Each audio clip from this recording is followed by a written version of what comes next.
agar pemerintah di negara-negara membangun kementerian environmental.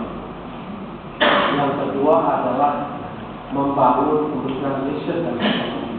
Dan Indonesia itu mengadop pikiran-pikiran ini, di mana pada awal tahun 80-an saya kira Kementerian Lingkungan Hidup dibentuk, Kementerian Riset dan Teknologi juga menjadi sangat populer berkembang.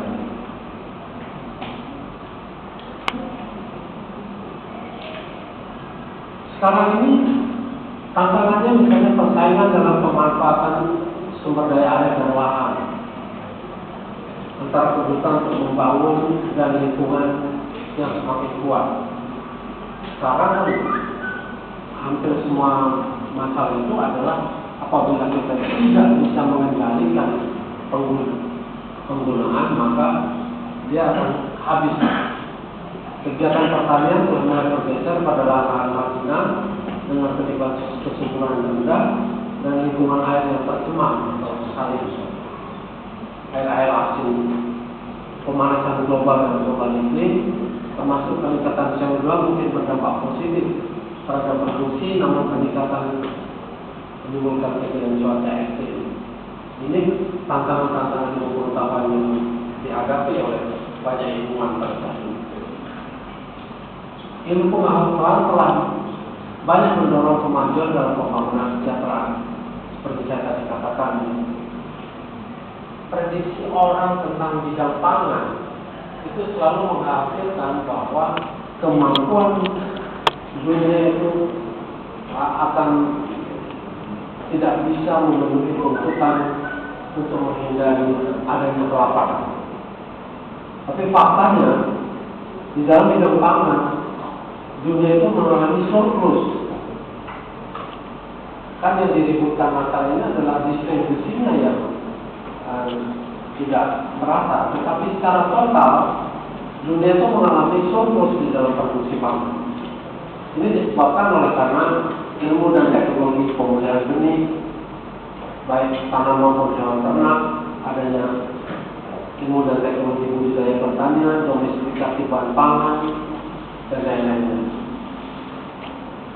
Ini tadi sudah saya sebutkan bagaimana teknologi dipersalahkan dalam menciptakan banyaknya polusi serta terjadinya perubahan iklim, tetapi banyak riset di bidang energi dan kelistrikan sehingga para ahli itu sudah menyatakan prediksinya bahwa dunia akan mendapatkan sumber energi terbarukan yang menggantikan fosil pada akhirnya menekan pemanasan global dan perubahan iklim.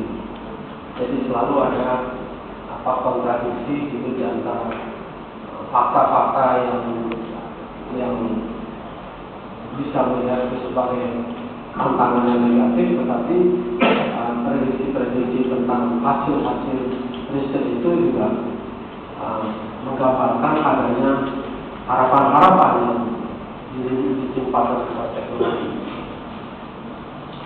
Menjadi pertanyaan itu bagi kita di Indonesia itu, apa kesenjangan gap antara kompetensi ilmu pengetahuan dalam menghadapi tantangan ke depan? Kalau kita fokuskan pada keterbatasan sumber daya air dan lahan, perubahan lingkungan lainnya pada sektor pembangunan kita, pangan, energi dan lain-lain. Apa kira-kira yang diperlukan? Lingkup permasalahan di dalam environmental itu bersifat interdisiplin dan kemampuan pemahaman yang menyeluruh. Jadi betapa pentingnya untuk mengetahui masalah keseluruhan ini. Tetapi pengetahuan dalam domain keahlian berbagai bidang iptek, jadi ekspertis dari bidang itu juga bagaimana menarik penelitian atau hasil-hasil teknologi dari berbagai bidang itu untuk dibawa di dalam konteks masalah lingkungan. Salah ketiga itu pemahaman tentang kebijakan publik dan pemerintahan. Seperti tadi, studi tesis kita atau disertasi kita bertujuan untuk memberikan alternatif kebijakan dalam bidang yang tertentu. Tetapi bagaimana persisnya seringkali masih sangat jauh. Bahkan bagaimana hasil disertasi itu bisa sampai ke meja pengambil keputusan. Seringkali kita dikeluhkan oleh para pengambil keputusan itu. Ya, pada waktu kita mau ngambil ini, bahan yang tersedia tidak ada. Padahal di kampus-kampus masalah itu sudah diperdebatkan dan sudah menjadi suatu hal yang baru. Jadi ini pemahaman tentang kebijakan itu, kita para pegiat di dalam bidang environmental itu harus mempunyai kemampuan untuk pemahaman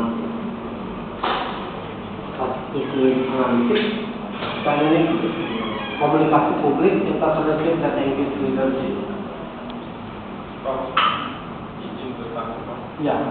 Yang poin tadi tentang pemahaman tentang kebijakan publik dan pemerintah itu kan kebanyakan hasil riset di perguruan tinggi kan sebatas riset di perguruan tinggi saja. Sementara menyimpang dari sebenarnya bukan menyimpang hasil penelitian seperti ini, tetapi oleh kebijakan pemerintah tidak seperti itu. Strategi kita sebagai lembaga pendidikan untuk bisa menjembatani, untuk bisa memberikan hasil penelitian itu ke concern tadi, termasuk mungkin di dalam hal komunikasi. Bagaimana mengkomunikasikan? Saya datang Pemda itu dikatakan kerjanya adalah minta perguruan tinggi untuk melakukan riset. Nah, di Pemda sendiri tidak ada kemampuan untuk mengolah hasil riset itu menjadi input kebijakan. Jadi adalah itu Pemda itu dengan hasil, saya diminta untuk memberi saran karena dia sudah tunjukkan, Pak, kami sudah 10 tahun nih kami kasih program-program itu, tapi nggak terpakai, Pak. Nah, saya bilang kenapa nggak terpakai? Ya hasilnya begitu aja. Kami minta supaya ada studi lagi yang bisa mengolah hasil riset itu sehingga menjadi input bagi kita. Jadi intinya itu adalah memang gap antara sains di satu pihak dengan decision policy itu masih panjang. Sementara tuntutannya makin kompleks sekarang ini, bahwa itu harus didekatkan. Jadi itu nanti, maaf saya tidak bisa menjawab ya, tapi mudah-mudahan di dalam presentasi ini nanti bisa didekatkan.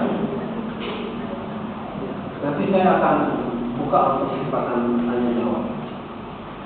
Ini studi McKinsey dari Global Institute 2013 ini, Pak. Itu sangat disenangi oleh pejabat-pejabat kita. Karena ini menggambarkan bahwa Indonesia sekarang itu 16 perekonomian dunia. Bahkan di dalam 2 tahun ini ada beberapa studi itu yang menyebutkan bahwa Indonesia sudah 12 besar. Dari apa? Ada 45 juta dari konsumsi kelas.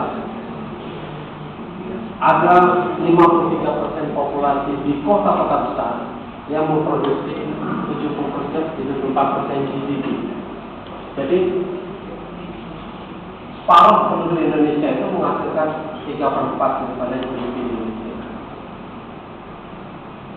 Jadi tenaga-tenaga skill worker kita 55 juta dan market opportunity untuk consumer service, agriculture, dan industri $1,5 triliun. Nah, ini dalam 2030 di dalam simulasinya McKinsey berlomba menjadi besar, Indonesia menjadi